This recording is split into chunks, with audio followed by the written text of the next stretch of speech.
Shalom, giving all praise to Yahweh, Hashem, Al-Shai, Ba'ashem, Rakakwadash, Shalom to the 144,000 and the rest of the elect out there. Shalom to you all. And I'm going to try to make this super quick.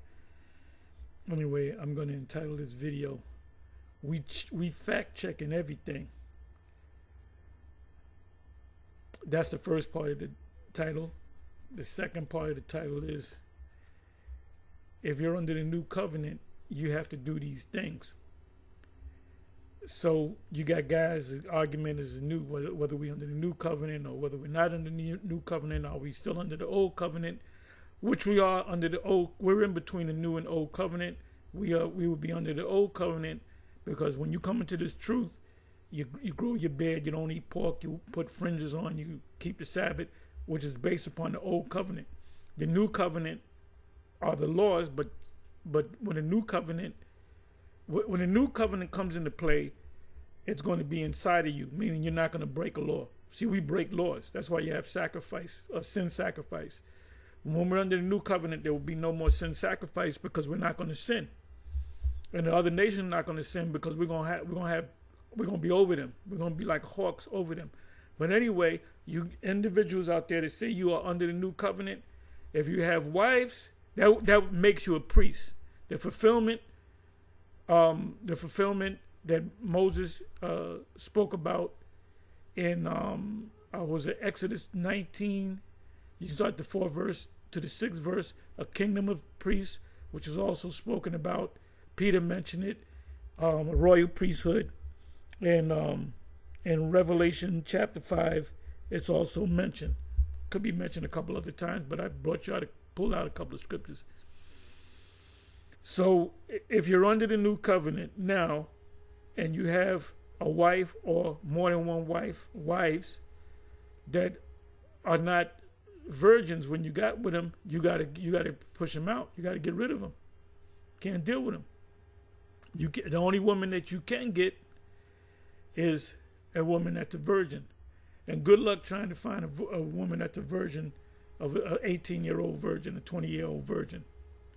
Unless she was in a coma for a number of years, from time she was 10, and she came out the coma at 18, well, she's a virgin, right? If she's never been touched. How do you know if them doctors and them orderlies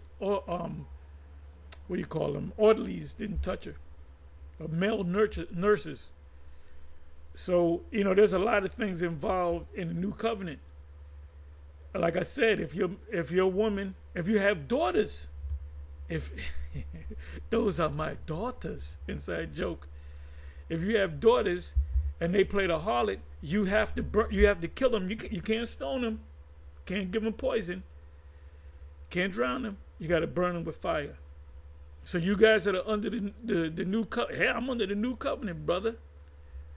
We under the new covenant. At least I'm under the new covenant. If you got a daughter that's dealing with two guys at the same time, or she went with one guy and got with the other guy, if she goes with another guy, she got to answer to you.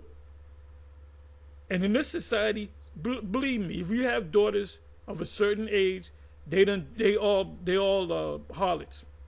Trust me. Well, they get with the guy for a year that don't work out. She moves to another guy. She's a harlot. She's a harlot. And if you're a Christian, New Testament Israelite, you got to reconcile with your husband unless he dies. And then if you're a Levite, if you're under the covenant, all the tribes,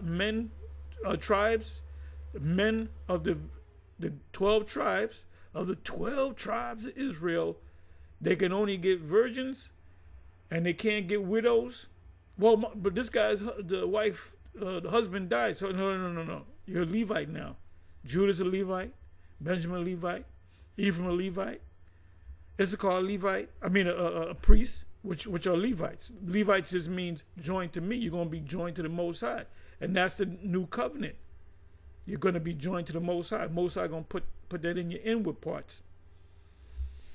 So I put in the words in a new covenant, and you can see we're familiar with Jeremiah 31 and 31, Hebrews 8. You can start from the 6th verse and read down, and Hebrews 12 and 24. That's a new covenant, and it speaks about the new covenant is something that's going to take place in the future. Not one of you are under the new covenant. Because I'm going to ask you, do you have a wife? Do you have? No, I have 5 wives. I have 2 wives. I said, are these virgins? Did you get with them when they were virgins? No, they dealt with a couple different men before they got with me. So I said, so you gotta push them to the curb, man. Oh, well, she had one husband and he died. A priest can't have a widow. Remember, coming under the new covenant means that you are a priest. The fulfillment of Exodus 19. You can start from the 4th verse and read to the 6th verse. You can read Revelation chapter 5. Read that whole chapter. So, hey, we're fact-checking. We're in a fact-checking mode right now. So you better get your facts together. And I'm going to say this in closing. Septimius Severus wasn't the first Israelite to become emperor of Rome. There's been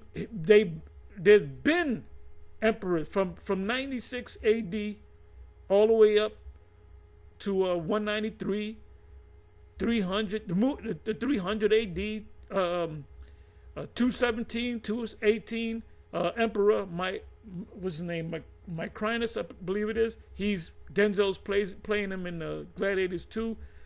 Ridley Scott, which was the director, if I'm not mistaken, hired him to play Macrinus, I think the name is. And he's an actual, I did the research, he's an actual emperor that lived and he was a Jake. So guess what? My man Ridley Scott, he fact-checked. He did his due diligence to find out what's what. He said, oh, wait a minute, I discovered that this guy was black. Well, guess what? You gotta tell the people that when I believe you made that movie, the Gladiators, the first one, you had to, you making the 2. You should have had Marcus Aurelius and Commodus playing by played. You should have had Jake play them.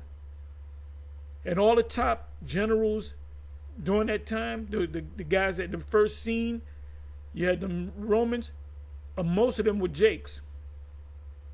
Okay, you had Jakes all up in there. So, you know, you're fact checking. It's about fact checking. You say something stupid, we're gonna jump on you, man. Anyway, with that, on to the next one, Shalom. Oh, and I'm gonna say this too. The Spirit's been on me. Maybe it's just me.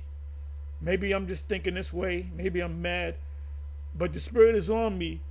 When the Most High puts the Spirit, that ancient warrior spirit back in Jake, they're going to kill a lot of you Jake women. Because there's a separation between the Jake man and the Jake woman. So we don't need you no more. We got the other nations that we can deal with, women. So don't be surprised if you hear Jake killing their women over shit. Anything, you know. You got a lot of Jake men that's going to vote for Trump, which they're going off. You don't got to vote, you know, because y'all don't know what's going on. But then you got a lot of your women that's following Kamala, which are not following you. Go back to the book of Ruth. What did Ruth say? I will go where you go. I will eat what you eat. However she said it. I'm not going to go look at it. Somebody put it in the description box. So that's that's what the marriage vows is all about. To obey. They took that out. So why would you deal with a black woman? You don't need her. You got them other nations. And don't listen to these other fucking stupid camps. Oh, you can only deal with an Israelite woman. You can deal with women of the other nations as long as you don't marry them. That's what Solomon went off on. Okay? And the chip is right around the corner. And like I said, there's going to be a major shake-up. You miss a day, you miss a lot. The Spirit is on us heavy. We're bringing out a lot of videos, man. And we're bringing out quick videos. And we're analyzing everything. And we're fact-checking everything. Anyway, with that, I'm going to say shalom.